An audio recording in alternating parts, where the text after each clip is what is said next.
this celebration as part of a week of celebration for Evelina Antonetty's 100th year birthday.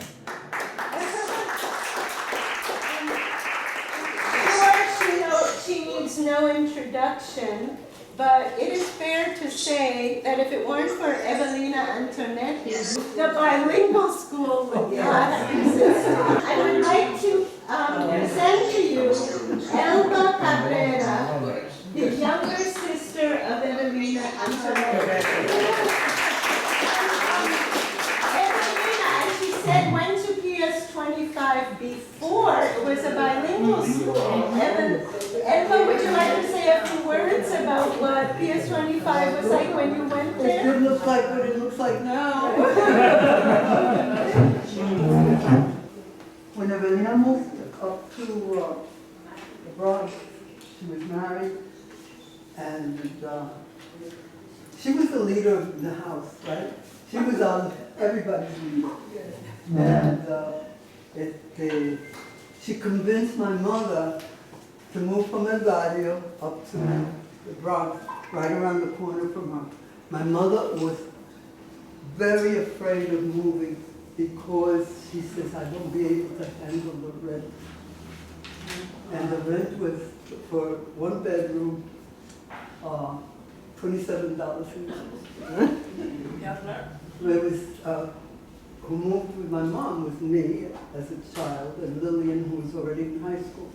I went into the 4th grade at PS 25, and because my mother worked in a laundry and could never take time off, because if she did take time off, she could lose her job. So Evelina became, because she had Lorraine, she became my mom too.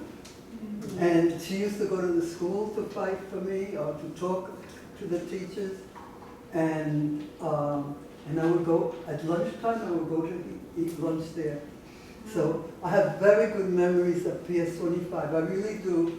At that time, it was more blanquitos. It was Irish and Italian and Jewish, German, very few Puerto Ricans, very few. This was in the 1940s, then?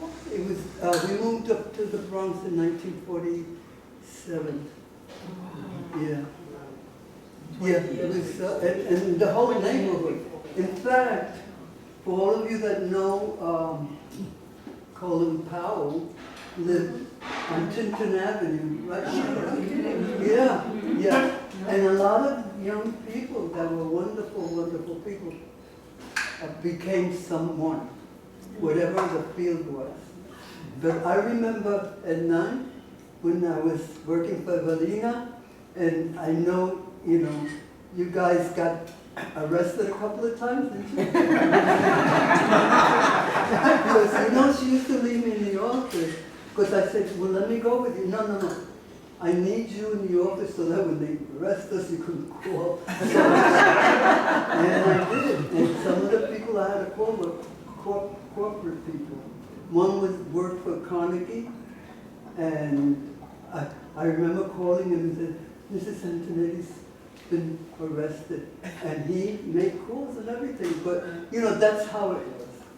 And I have many, many memories. I could tell you right now that it has been very difficult for me because I've had to go into that memory bank and look at pictures and share things. And then I realized that they're not here with me. Yeah, but I know they're here in spirit, but that's not the same. No. I wanted to see them and hug them.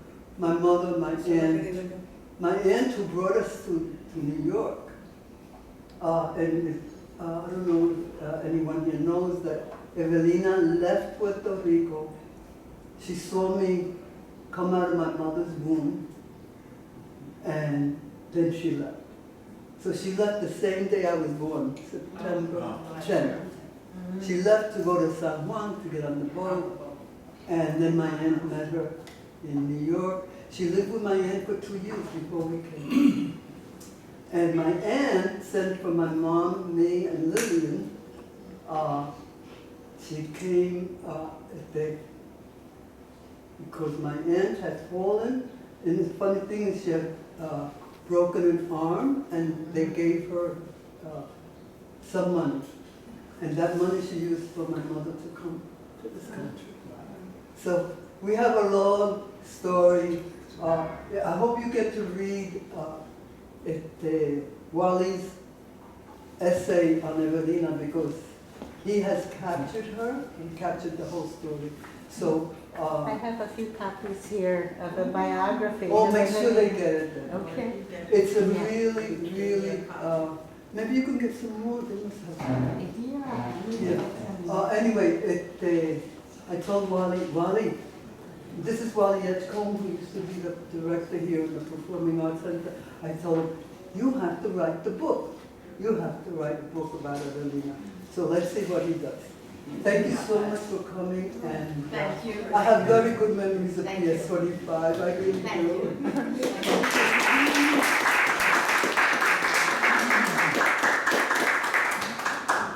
We're really excited. We have some former founding principal, the former founding assistant principal of PS25, as well as some of the founding teachers and other teachers, distinguished guests this evening.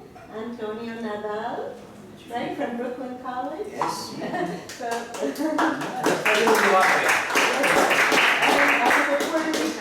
The Alliance for Puerto Rican Education and Empowerment. Okay. And we also are lucky today, we have a former secretary from PS25 who is here. And two sons who are alumni of PS25. Now I have to tell you, just to make everyone aware, we have a few guests who are watching on Zoom. That's why we have this screen up. And one of them is wants to address and say a few words to everyone when we're finished, when everyone here has finished speaking. Sure. Okay? So I wanted to, I also, let me tell you something about me. Laura Kaplan, and I actually started teaching here at Hostos Community College as an ESL teacher. And I loved it, and I loved working with students from the Bronx, all hoping to go on to college. But I was teaching in a continuing ed program. I don't know if you know, you don't earn too much money in those programs. So I decided I wanted to go for my PhD. And this is my husband, by the way, who's filming. He's a retired bilingual ed teacher. All right. So I was always interested, I've always been interested in bilingual education and a big supporter. So when I went to do my PhD at the CUNY Graduate Center in the Urban Education Program, was studying, I immediately signed up for bilingual ed courses, and I was studying with a professor by the name of Evelina Garcia, and during the course of my studies, she told me about the first bilingual school, PS25, and I immediately wanted to know more, and I made it the subject of my whole dissertation. And I contacted Hernan Lafontaine, who graciously gave me many hours of his time, as did Evelyn and Muriel. It looks like we have a new guest here, who some of you might know. I don't know. Does anyone know this man? Oh, Mario. Mario.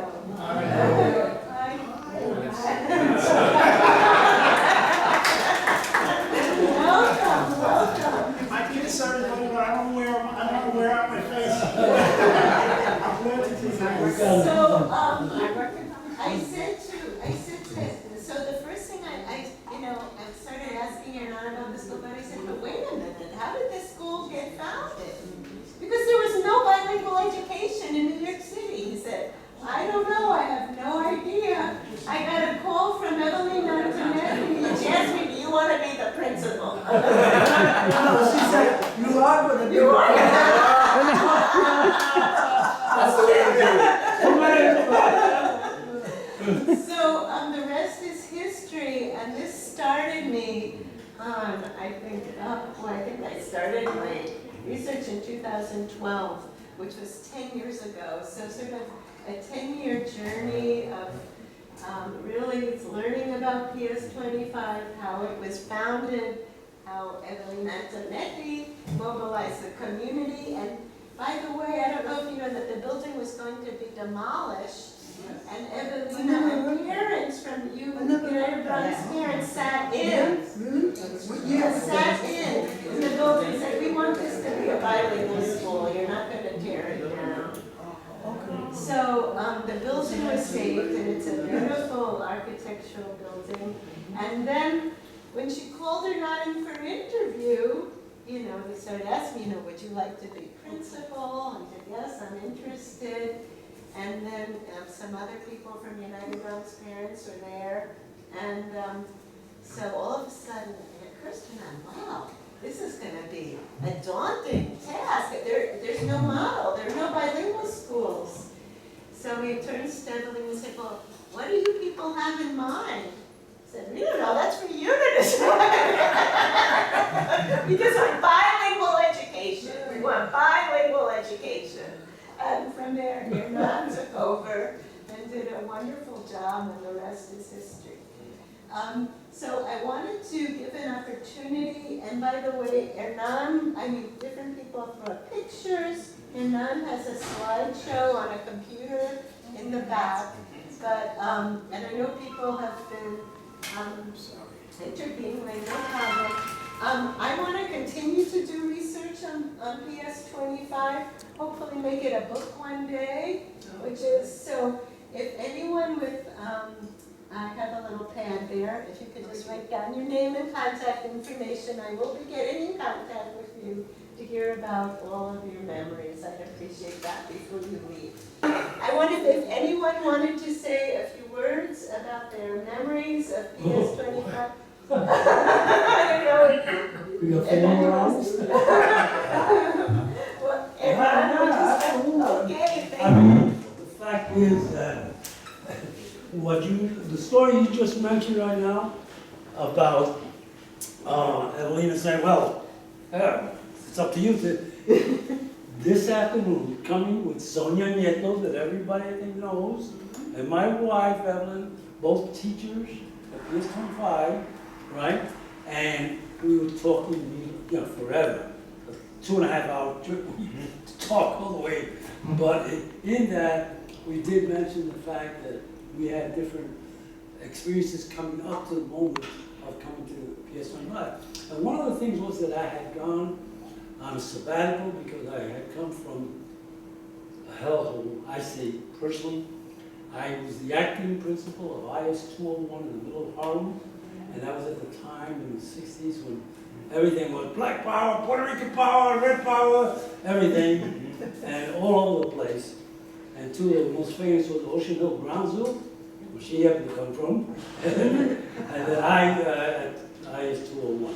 And so both of those were just madness. I had nightmares every single night because my first job in the morning, I would get there between 5:30 and 6 to school. To do what? To answer, to call per diem substitutes. Because every day there were 20 to 30 absentees. Every single day. And I spent that time from 5:30, 6 o'clock to maybe 7, calling the phone. Can you come in today? No, okay. Can you come in today? Just to get per diem stuff. That place is so bad. But that's not what I'm talking about. I took a sabbatical. One of the wonderful things I did a lot of research, and I was able to then say to myself, well, let me go find some important people who know the stuff, and I did a lot of scholars, one of whom was Dr. Joshua Fisher from Yeshiva University, who was very, very famous in all this work, and I went down and spent a weekend with him down at Princeton. And when we finished all the theory and everything else, I said, well, this is, talk about compound bilingualism, coordinate bilingualism, this, that, the other thing, and at the end, I said, so now how do I do this in school you know, we were gonna have so many kids and so on. I said, oh, I don't know, that's up to you. I only gave you the theoretical stuff. You gotta go, and it was, guess what, Evelina told me the same thing. He said, bilingual education, you know them, just do it, whatever.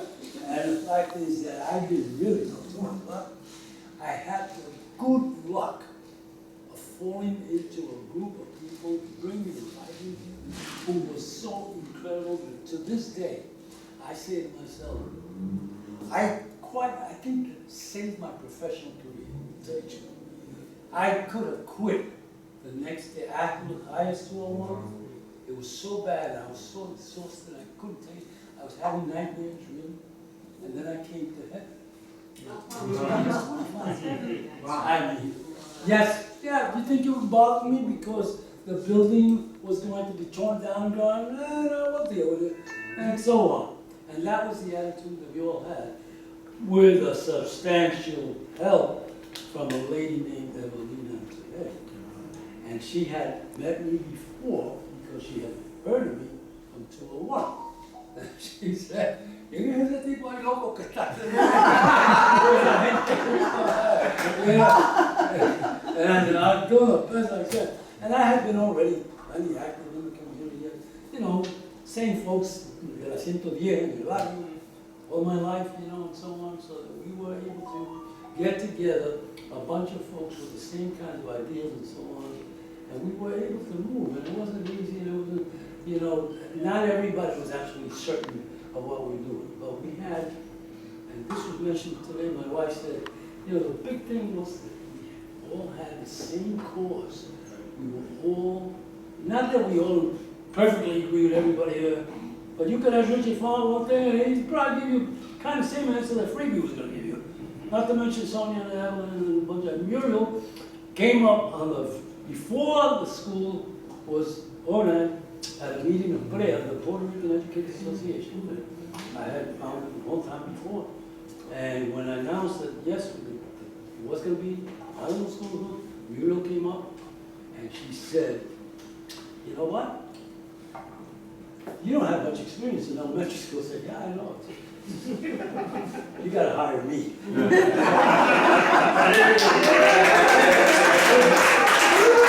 Whoa.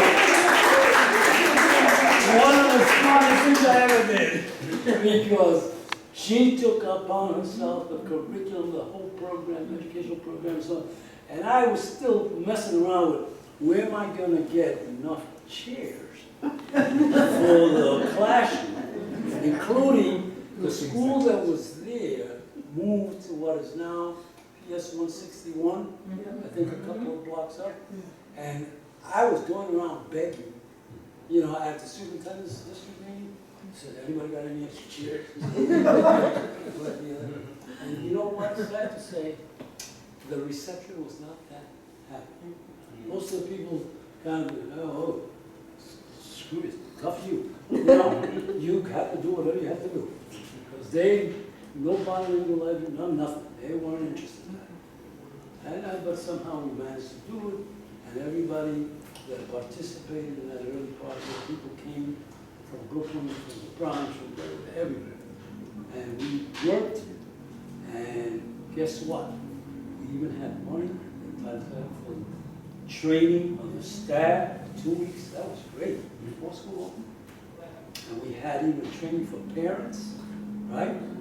And then the next to the last day of the, this was like in the summer, in August, the next to the last day of training, pretty crowded like this, and so not enough room, and one of the teachers was sits over here, kind of a thing, a normal thing to do, right? That afternoon, Evelina comes over. She said, ¿quién es esa maestrita que estaba sentada allá? Ella tiene la espalda sacada.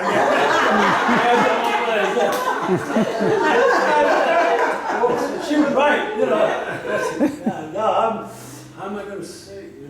So I believe, you know who it was, but Yeah. It wasn't any of these things. I went and Yeah, it was amazing. She came. and they would Susie March. Next day, everybody came in with long skirts.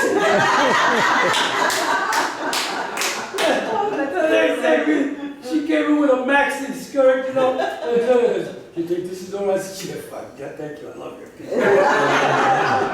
I was Evelina. Next time, at the end of that training, that Friday, what happens in the city? There is a strike, right? Citywide strike. All the schools in the entire city. And naturally, the teachers in the afternoon that Friday, this is our last day together. School's gonna open on Monday. And someone said, by the way, we have one more question. What's gonna happen on Monday? Well, I understand that there's gonna be a strike and that all the schools are gonna be closed. But here's the thing, I'm not gonna tell any one of you what you can do. I just can't, there's nothing I can do. You are gonna have to make that decision yourself. However, let me tell you what I'm gonna do.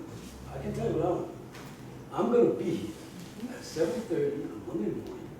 I'm gonna open the building, and if I have to teach 700 kids by myself, that's what I'm gonna do.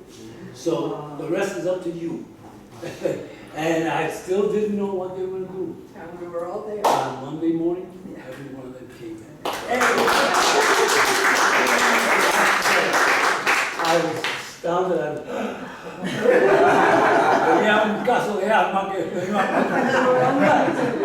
There were only 5 schools that remained open in the city. That's I right. remember that. And it was going well. You know, the people came in, the teachers came in, and parents and kids, you know, they were a little nervous. But I told the whole school, no, he went around and said, no, the kids can come.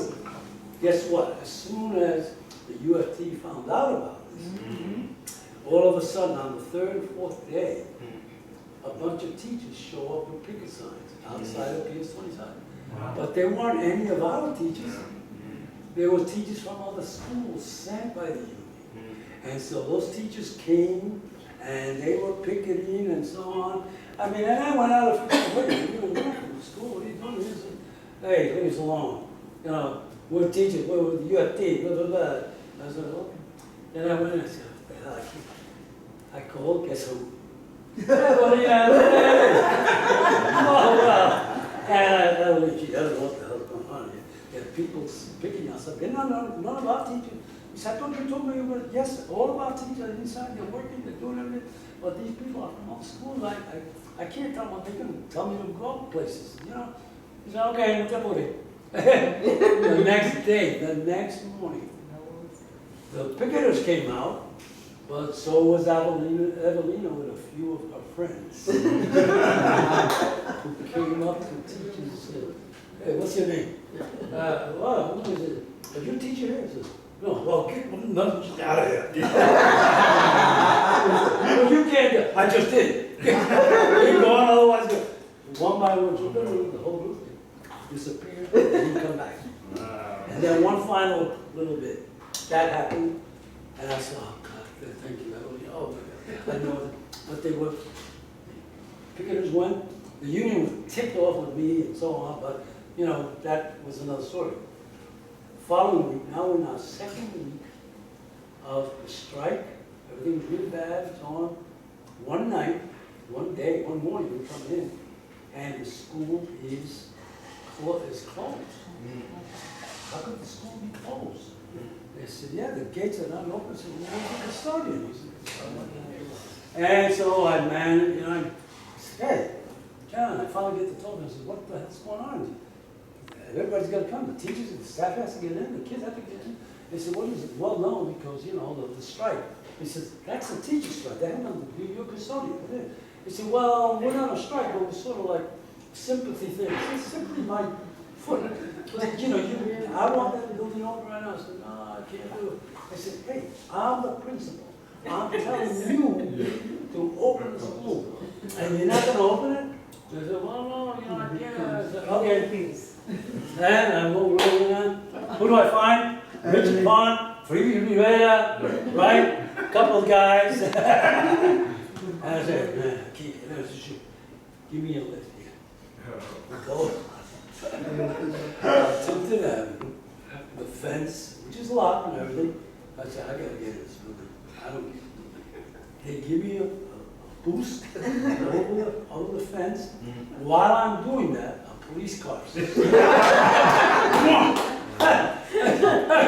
What are you doing? I said, you can't go there. I said, no, you can't go in there. Only the principal can go in there. I am the principal. And when Jeffrey said, open your go there. A basement window. I cracked. I actually broke the window. This time I didn't get arrested, by the way. I went in and I went downstairs. I came up and John, the custodian, said, "What the hell are you doing?" He says, "I told you I was a principal. This school is now open." Voy a enseñar una cosa. Tú vete para aquí. ¿Sabes lo que es eso? I don't know. Esos son los tapones, pero tapones. I mean, I think of a fuse, you know, something like that. Y lo que tú ves es que no están ahí. But I don't understand. You tell me the fuses, but they're not there. Somebody stole them. Oh, what do I do now? He says, no te apures. Goes, comes back, and now, this big, these fuses. Electricity. And then, so I call him,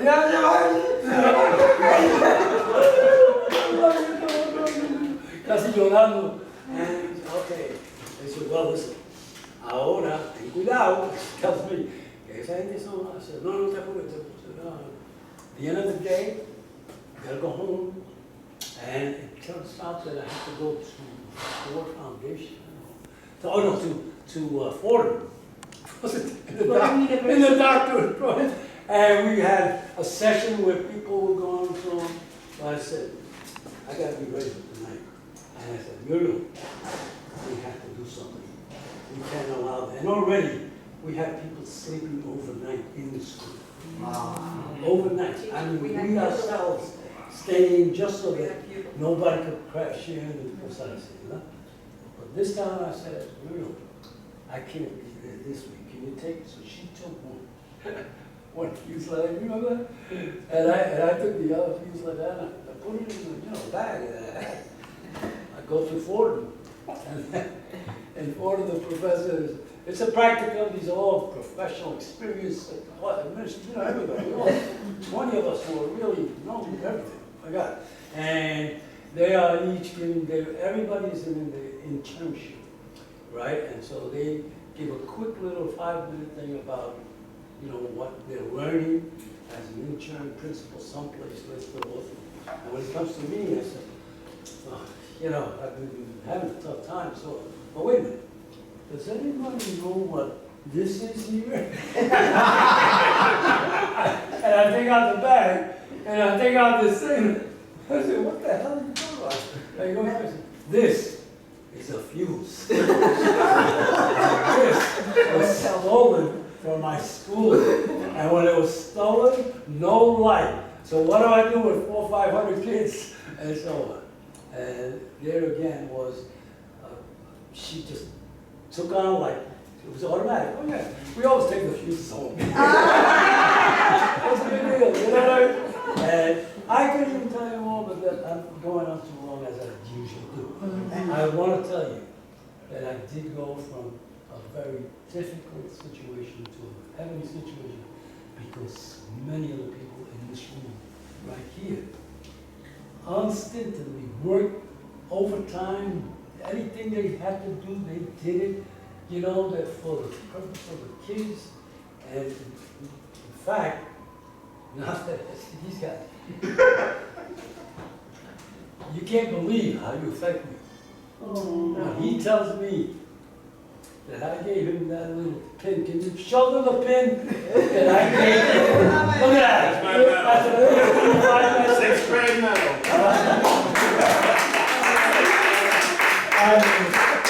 That just moved me because, let's face it, folks, no matter how we look at it, It started 54 years ago, right? 54 years ago, that we had an experience literally changed my life.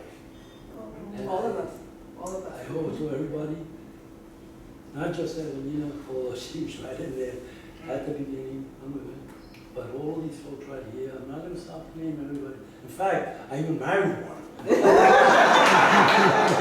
That was the best thing.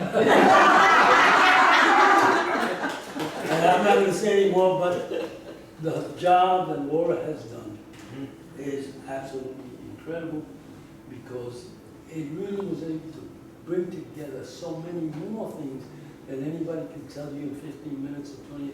It is literally a labor of love, because she enjoyed doing it, and she was a real scholar in digging up the things that need to be digged up, which not always are pretty, but they have to be said and done. And she has done that, and I certainly congratulate Laura for a beautiful Okay, we have a slide. We also have a film in the back, and I'll put it on there. It's only a 15-minute film, but it's a film which includes a couple of people in this room, and it was about PS25. So Thank you so much. thank you all for coming. Thank you for the story. I can't imagine all the students that are benefiting from what you did. Yes. I mean, it's enormous, I'm sure. I mean, it's just beautiful, so thank you for that. Oh, please, Ana Godro. And Yo trabajé en PS 25 y fui la segunda clase graduanda de Hostos Community College. Y fui una de las arrestadas, me arrestaron cuando quisieron cerrar el colegio. Y Ramón Jiménez se amarró con una cadena en la puerta y vino Evelina, vamos para el cuartel, no hermano. Me tuvieron que llevar a arrestar porque yo no iba a dejar que me cerraran el colegio, ya yo estaba en segundo año. And Ana, do you know como usted es pariente de Evelina, ¿verdad? La tía que trajo, a ver, era la abuela de los niños. Y la madre suya, ¿verdad? Era mi suegra. Era mi suegra. Ay, gracias, Ana. Would anyone else like? Oh, Antonio. I am so inspired by Nana's story, because years later, in Brooklyn College, they did something very similar to us when we were denied as a faculty the very right to elect our own chairperson. And we developed a movement, it was about a 2-year movement. Sonia Nieto, who's here, was my colleague, students, the community. I mean, we created what Puerto Rico es un verdadero peo.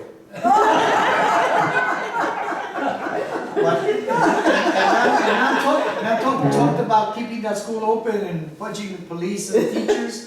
We did not allow the chairperson appointed by the Board of Higher Education and the president of Brooklyn College, we did not allow her to come into our office, the office of the chair.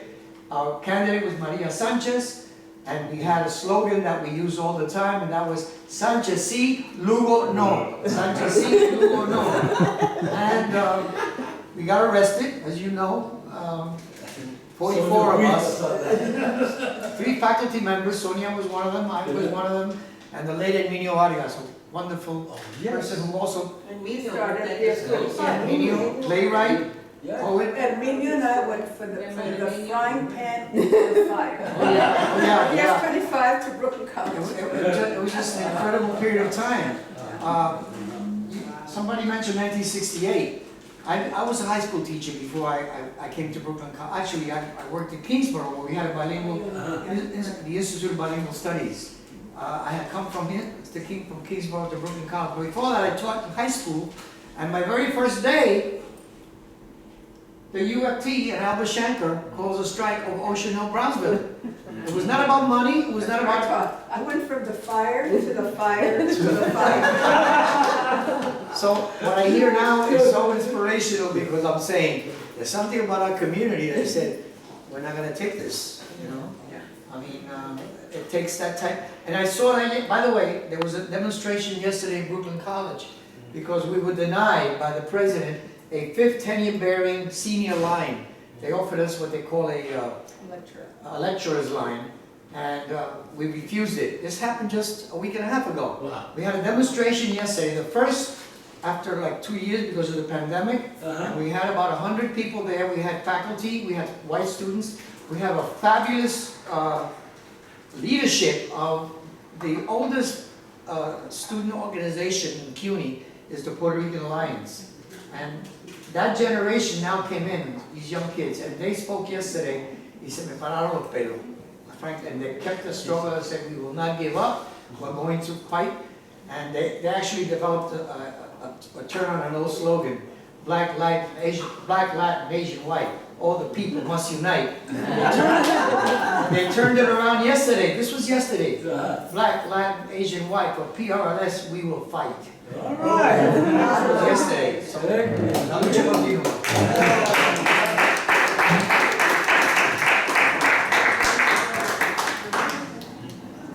Now we have, not to put you on the spot, but we have some student alumni for PS 25.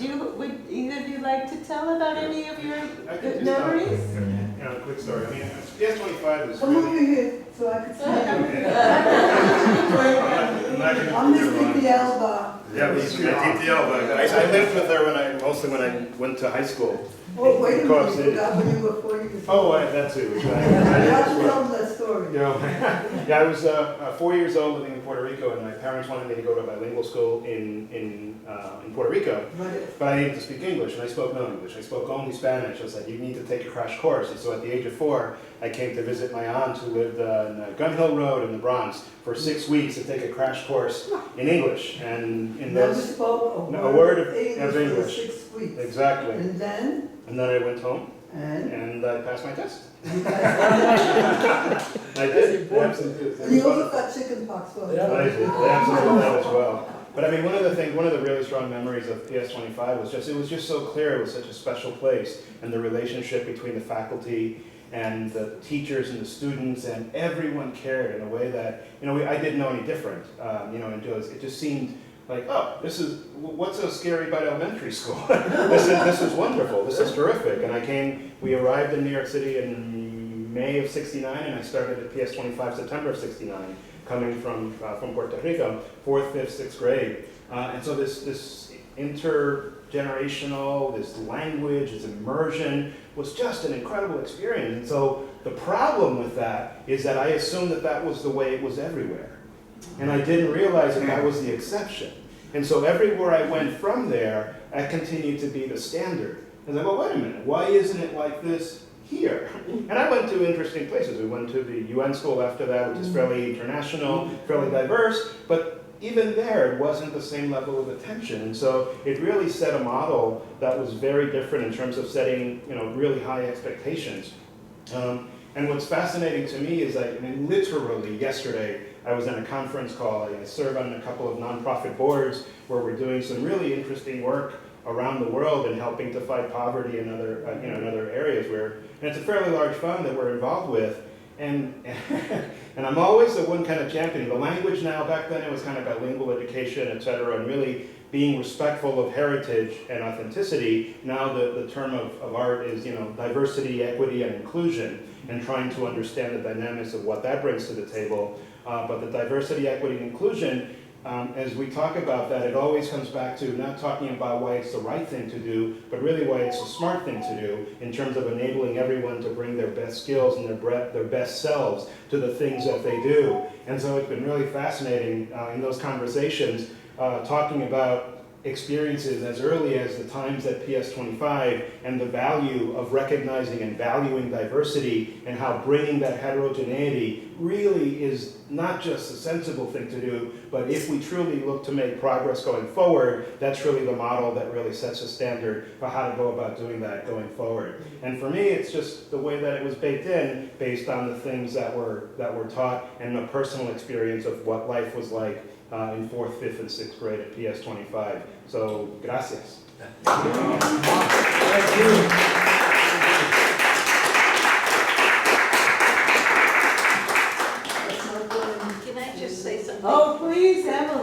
point of view of a teacher.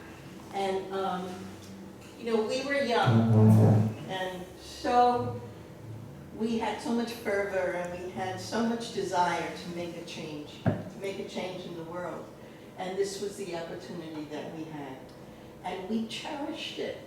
We loved each other as a family. With the parents, we had a good parent program when they would come in. We had a parents' room. And Maria Rivera was the parent paraprofessional. And we had parents coming in, which was so different and so, you know, it was something special.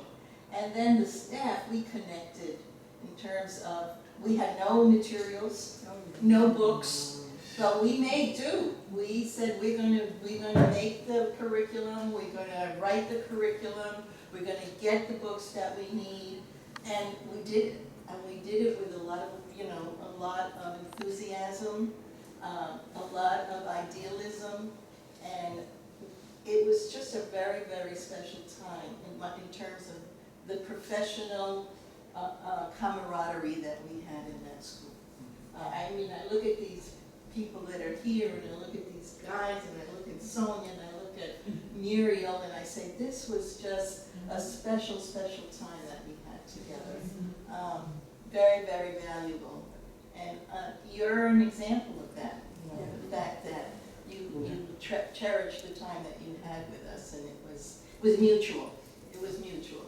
We just felt we have to do something to change the education in this city for our kids. And we tried to do that, and to a large extent, we succeeded. So, we were very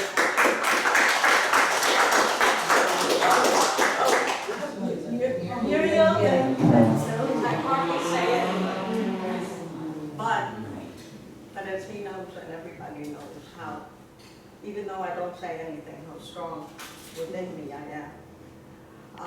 When we started at 25, there was nothing there. The school had been emptied. There were no garbage cans. There was no paper. There was nothing there.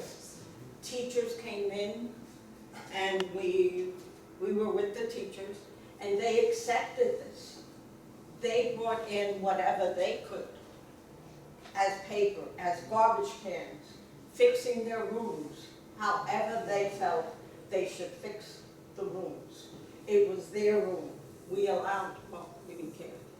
We allowed, it was their room, as long as they taught, as long as the children were receiving enlightenment, not receiving teaching, because sometimes you teach and the child doesn't learn. But as long as the children were learning, we were fine with whatever was happening. And they were wonderful. They really found paper, I don't know where. They found ways to fix the rooms. They found whatever they needed in that first, at least that first year. That first year, they really, you know. And as he said, with the strikes, we went in. That's the first time I ever saw a furnace in a very large building. We had to light the furnace in order to heat the building. So I learned that while I was working at 25. And I say thank you, God, because I was strengthened by what? All the experiences. And you're strengthened and you learn from the children too. All the different children that we received. Different levels of English, different levels of Spanish. And our goal was to get them totally bilingual by the time they finished 5th or 6th grade. So however we had to deal with individual children and teachers and their teaching process, we did it. That was our, whatever it is, our mission, our mission. And that, I'm sure, that continued with us, even though he had to leave 25 and I had to leave 25. It continued with us as we worked with other professors professionals and with other children. Because our goal was the best for the child, no matter who he is, no matter what or how he came into our hands. We wanted the best for that child. So we start where the child is, and we help that child grow to his best, to the best that humanity can give him. So I thank all of you. I thank Antonetty for supporting us all that time, for supporting me when I was assigned to another school. And I had problems in that other district because they did not want to pay me the salary, even though I was principal, had passed the exams and everything else. And she organized a picket around my school for the superintendent to look at me and to begin to pay me the principal's salary. Because if they don't pay you the principal's salary, technically you're not a principal. And she organized the Puerto Rican Legal Defense League. We had lawyers going around the building. We had no children entered that building that school day. How it was done, I don't know. The parents were there, but she continued to help me at Pier 62. So I thank everyone.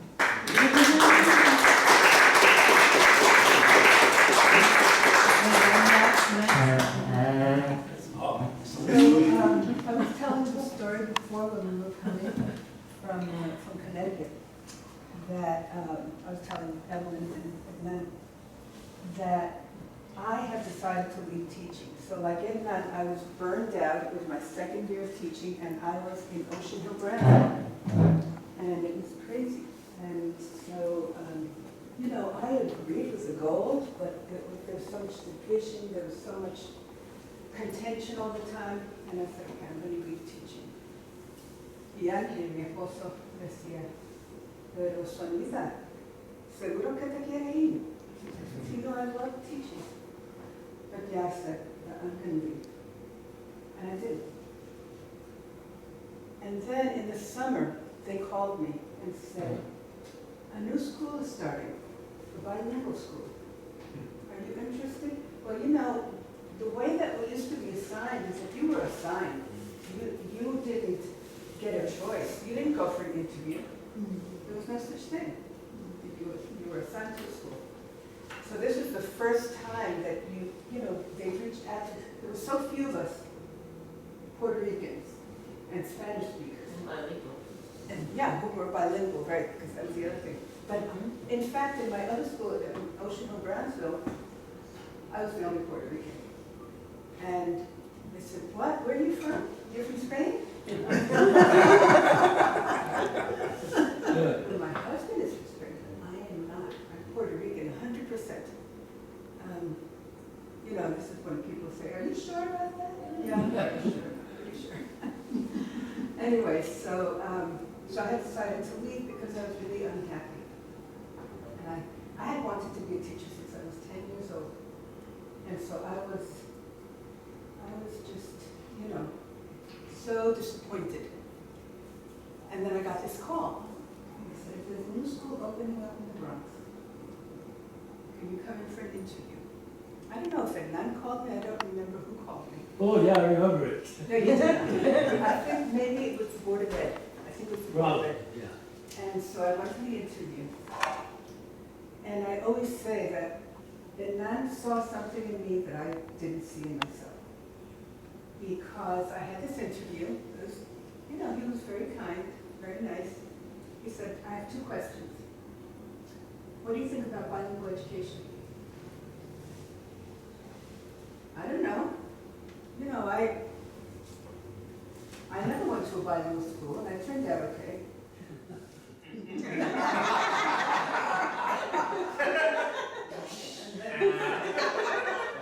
And I too, when I started school, I didn't speak English. I spoke only French.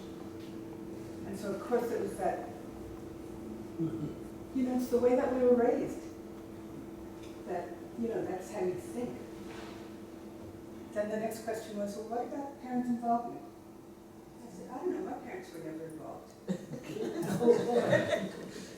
They were working. And, yeah, and I always said he hired me anyway. Because he didn't know me, but somehow within a month, I was so convinced that this is what I should be doing, that I ended up going into bilingual education. I mean, that's, you know, I studied, that's for my doctorate, bilingual and multicultural education. This was my life. You know? But, you know, when I first went for the interview, I didn't know anything. Who knew anything about bilingual education? You know, very few people.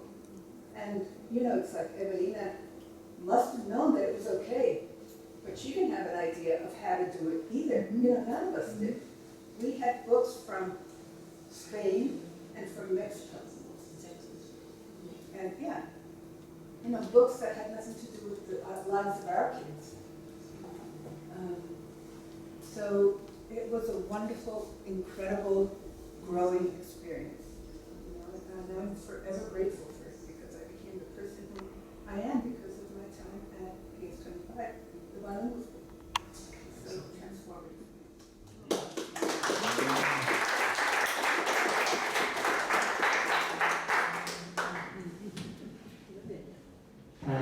Everybody's anyway, we have an expression in Spanish, la piedra que le toca a uno, roughly translated, meaning you never know how fate can change somebody's life.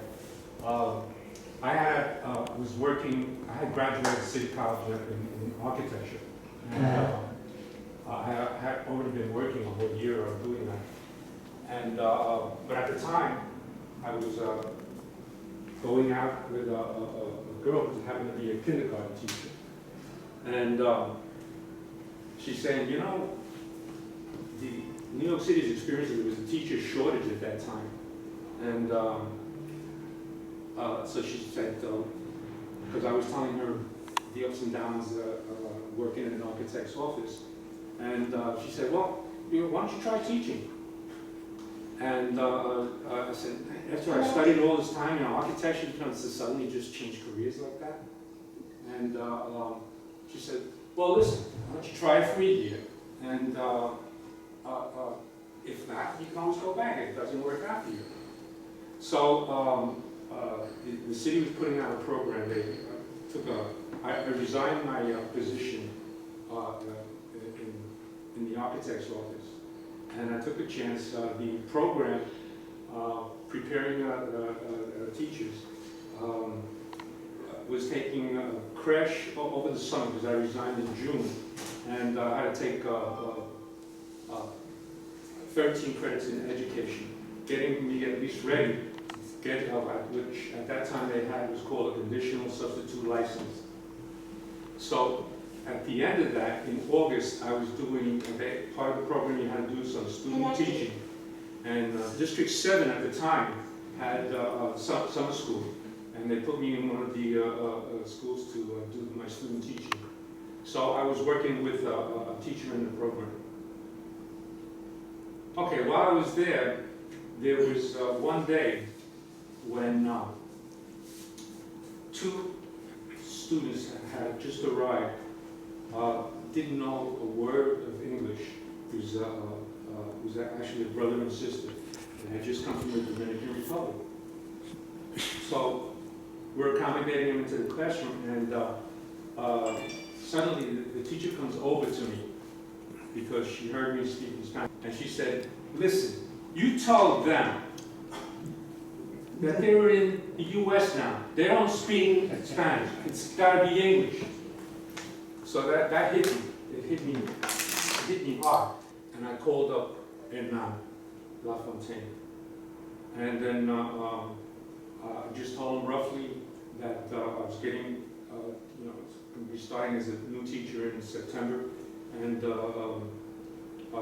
what do you think my chances of getting into your school? And so he says, "Now come on over," and gave me a thorough interview. and he was willing to take the chance on me. So I started at PS25 and everything he said it was like everything you said, the strike situation, what we went through.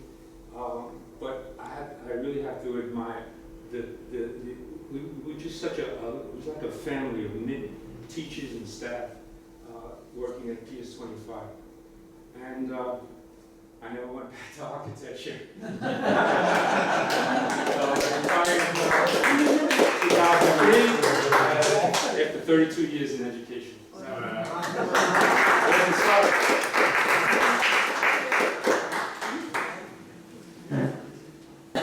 I too was a student at PS25.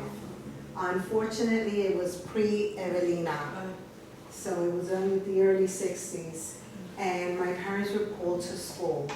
Now, I came from the household where la maestra es tu segunda madre, so whatever the teacher says goes. So my parents were called in, and they didn't know why, because I was always like the very good kid. So my teacher told my parents, you cannot speak Spanish to your child because you will contribute to her failure. What to do? My parents didn't speak English that well, and I still have those feelings. Wow, my parents will never speak to me again because whatever the teacher says goes. So as we left the school, my parents were silent until we left the school. Then my father asked my mother, ¿qué vamos a hacer para la cena de hoy? And I'm like, thank the Lord, you know. We're going to have conversation again. And that was my early experience with PS25. I was there for kindergarten and first grade. First grade because I was waiting for my brother to also complete his kindergarten. And then our parents transferred us to San Anselmo, which was on Tinson Avenue. Okay. Oh, did you? So after that, years passed by and I went into education. And one time in my life, I was recruited as a junior high school teacher to do school leadership training. And I had to go to the Marriott in Queens. And guess what? All the schools here were Bronx schools. And my assignment was to work with, guess what? PS25. And when my supervisor gave me the school, I looked at him and I said, what?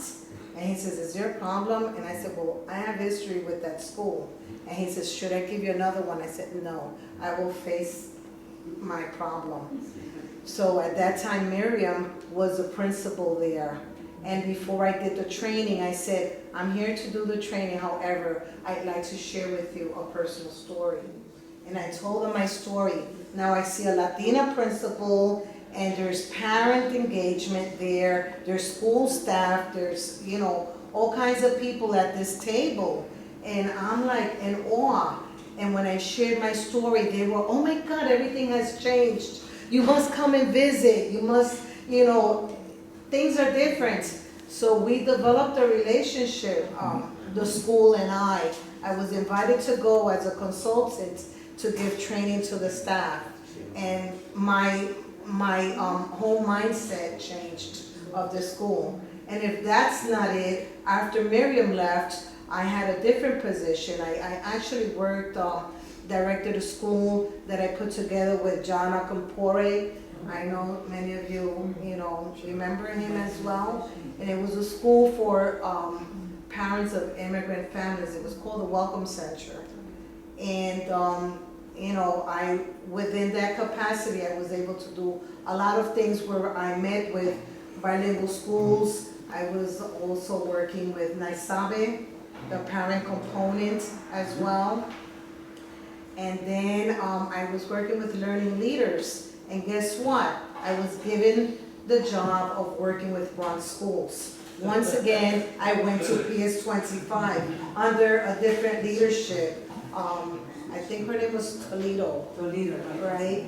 So there I worked with them as well, training parents to be supportive to their children's education, and at the same time, having opportunities to become paraprofessionals within the school or school aides. So I said PS 25 has had a way of recruiting me back in one way or another. So, you know, like I do have like a special place in my heart for PS 25. Thank you. Evelina Antonetty gave me my first job as a kid. So I was very grateful for her. And then later on in years when I had my first kid, she set that seed into my head. You know what? When she's ready to go to school, I'm going to PS 25. I didn't know why, but let me tell you that these wonderful people that are here, these great educators, they were, I had the privilege of working with all of them because I was also the Parent Association president. And I, since, you know, being a product of Evelina Antonetty, you know, I fought for a lot of things, for new books, more updated books, new programs. We did programs, reading programs with the students, the teachers, and the parents, which was really, really nice because a lot of the parents did not know how to get involved with their kids because they spoke Spanish, and here they are bilingual, but they didn't know how to help them with math. So we tried to integrate a lot of different workshops where we were teaching the parents different skills. Flower making, gave up math classes because just enough to help the kids. But in all of this, I had the privilege of working with such marvelous teachers. They're not all here, but these are just a few of them. And let me tell you, it was heartbreaking for me when I left with my kid because we were moving away, but I treasure. We were able to construct a quilt that hung in the auditorium. I'm a quilter, so, and you know, I did what we did what we had to do to get the, you know, the education and the things across. But I cannot say it enough that PS 25 had the most wonderful teachers, the most beautiful educators, the principals. I started with Cartagena and then went on to with Miriam, and it was a lovely, lovely experience. And yes, I went and I was, when they first started the advocacy group with the parents in the Board of Education, I was one of the first parents that were allowed to go into the curriculum making process. And of course, you know, having that fighter spirit, I went in there and I said, well, listen, this is what we need. And they're like, okay, we're used to having it this way. I said, no, but this is what we need, so you're gonna have to find a way to give it to us. So, but it was, you know what? It was such a wonderful thing working with, because when I went to these meetings, I consulted with a lot of the teachers and I said, okay, what is it that you need? What do you need? Because if I fought over there, I wasn't only fighting for my kids, they were the ones that were teaching my children. And whenever I went anywhere and I was one of the chaperones on some of the trips, and they said, so which one is your kids? I said, these are all my kids, you know, because I felt like parents entrusted us to watch over them. So even if we went to the museum or whatever, we needed to watch over all of our kids. So I was, you know, I felt responsible for each one. But let me tell you, thank you from the bottom of my heart.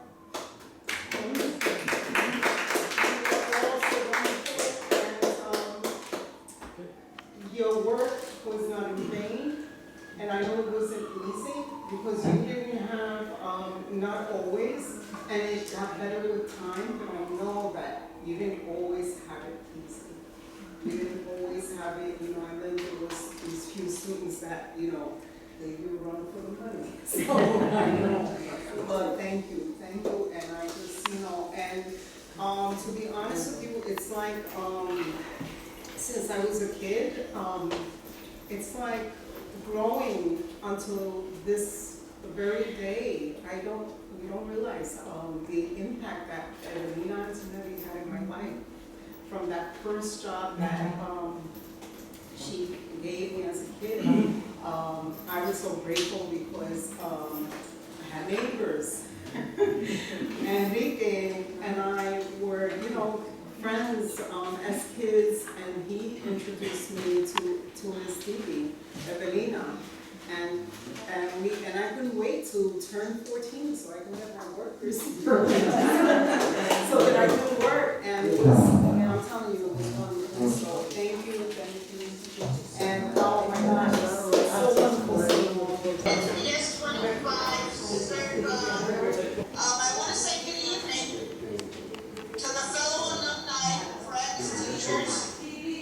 My name is Grace del Valle Garcia de Hernández, and I too am a fellow alumni.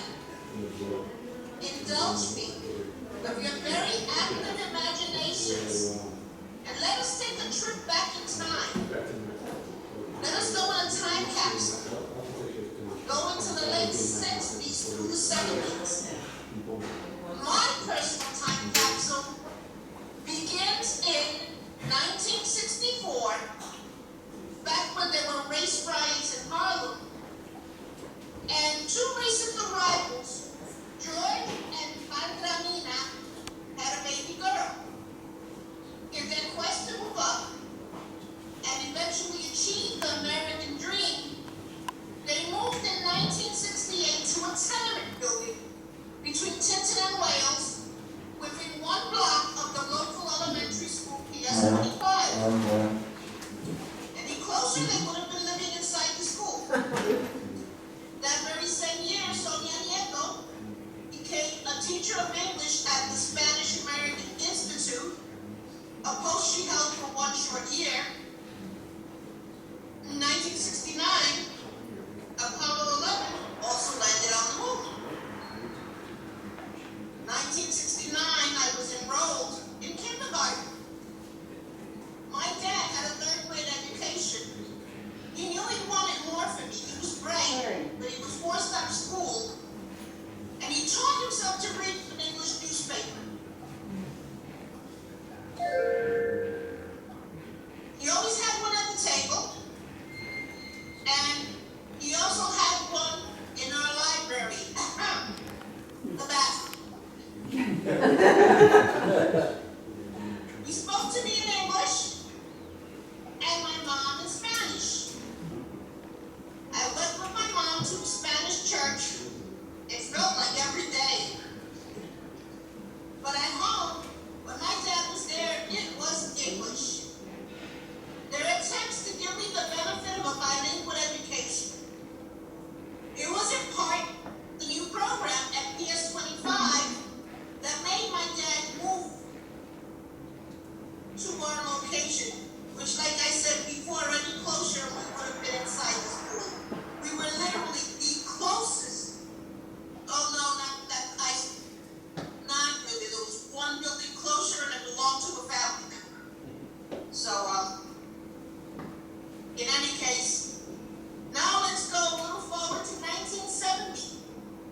Paul McCartney announces the breakup of the Beatles simultaneous with the release of Let It Be. Sonia Nieto begins working at PS 25. That same year, U.S. First Estate of Texas, San Felipe, and Judge William Wayne Justice ordered 2 segregated districts to integrate and mandate bilingual education with adequate bilingual staff. He said, this country has to recognize the growth of the population that speaks a language other than English, and it behooves us to learn their language.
teacher then was a very loud Puerto Rican teacher who was all heart, no bite.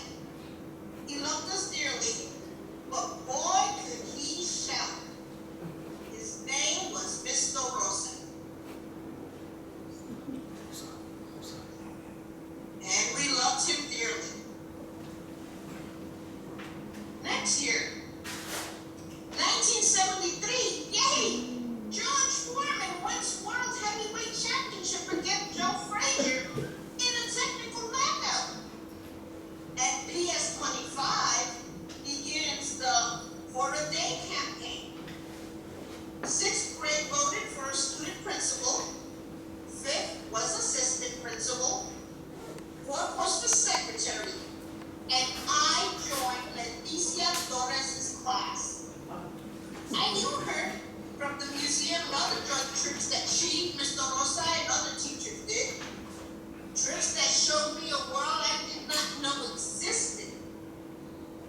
You see, I was the kid, the ratty mixed match clothes, with the elderly mom who was in school more than some of the kids, let me tell you. Well, Letty ran with it. We made slogans, vote for Grace and you'll win the race. She helped me get candy to hand out with my slogan. The class helped to make signs during art time. It was such a boost that I so badly needed to my morale. I won by a landslide. Even though my mom kept me home, that same year she had a bad accident. Was in the hospital for months. I remember Letty telling Mr. Rosa when the school got notified, I'm not letting her go into foster care. She goes home with me. And he said in Mr. Rosa's style, "Don't get loca. Are you crazy? You can lose your job." She was steadfast. I spent the week with Letty so my family could make arrangements. And I still remember an incident at her table. She asked, "Do you like spinach?" Of course, I grew up watching Popeye the Sailor. She taught us how to use a fork and knife properly. Then took us to Manhattan to a proper Spaniard restaurant. And when the people asked, what private school are they from? She proudly said, they're from Public School 25. She had every right to be that proud. After secretary for a day, I used to pop my head in and ask your secretaries if they needed a hand with anything. You need to run something off somewhere, because I didn't see how hard they really work. You don't realize how hard the people behind the scenes work. I also used to volunteer in the library, Mrs. Rodriguez. Every year, the Rodriguez had a garden party for all of their library assistants. And I was in shock. I didn't know they were rich. I thought, as I saw their table and their beautiful home, and I thought, I want this. Miss Sunil got so many of those educators who dared to make a difference, who kept at it, who used so much of their funds. So I entreat you that if there was someone special in your life, maybe you can do a short note, send a gift card, whether it's the dad's school, your child's school, your grandchild's school. Just remind them that they made the difference and count. Thank you.